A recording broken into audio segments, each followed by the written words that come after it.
This is not an electric scooter, but our very first scooter, the Bajaj Sunny. And I have already done a video on this particular scooter. If you want to watch that video, here's a link and you can go watch that. But today I'm going to talk about electric scooter and why they're not selling the way they should in Indian market. I'll see you guys right after this intro video.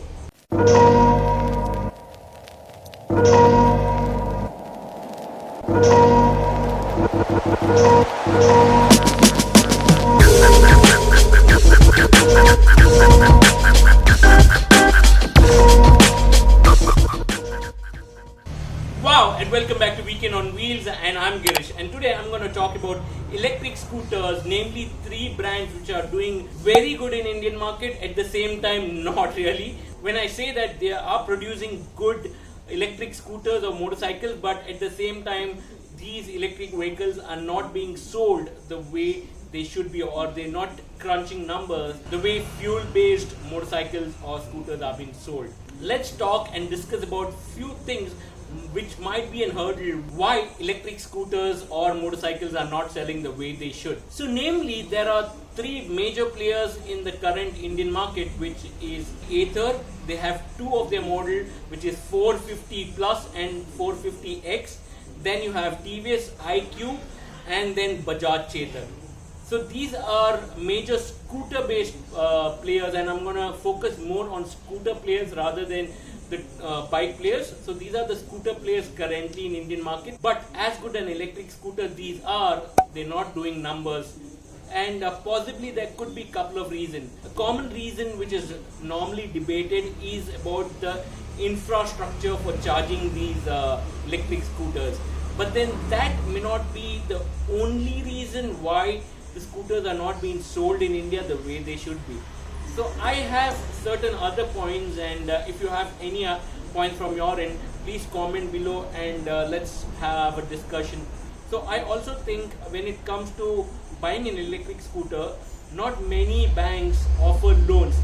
So especially it's only Axis Bank and SBI Bank which is currently providing loans for electric scooters, but then none of the other banks are providing. So what I think government should impose that most of these bank should provide loans to these electric scooters. So that's very, very important for everybody to get access to this electric scooter.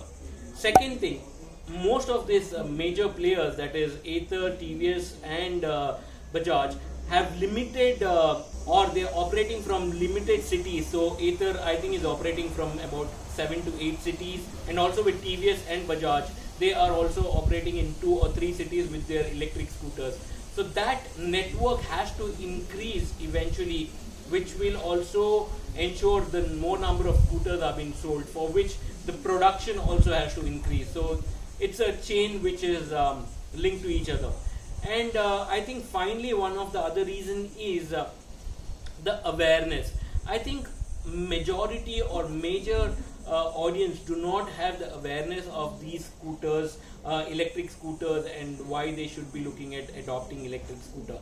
So contrary, if you look at the B2B businesses, a lot of B2B businesses are currently using electric scooters, and the reason for this is low running cost, low maintenance, and also ease of drive. So these are the things which is helping e-commerce companies, delivery companies, rental companies to adopt to electric scooter, and they are only increasing their fleet day by day, which is a good sign. So similarly, even the common commuter has to start using electric scooters, which will have a positive impact on the environment. So you have lower pollution, and you will automatically consume lesser amount of fossil fuels, which is good. So this has to happen going forward. So let's sum up a few of the points which I think is a concern why electric scooters are not doing the way they should be performing in the Indian market. The problem with the charging infrastructure, problem with finances from bank, awareness amongst the people, and also the dealer network or the operating area or scheme of things where these scooters are being sold. So if you kind of address these issues, I'm sure the numbers will increase. And if you guys own electric scooter, please share your experience and comment what you think, and would you recommend others to buy an electric scooter or not. And until the next video, I'm gonna say ciao for now.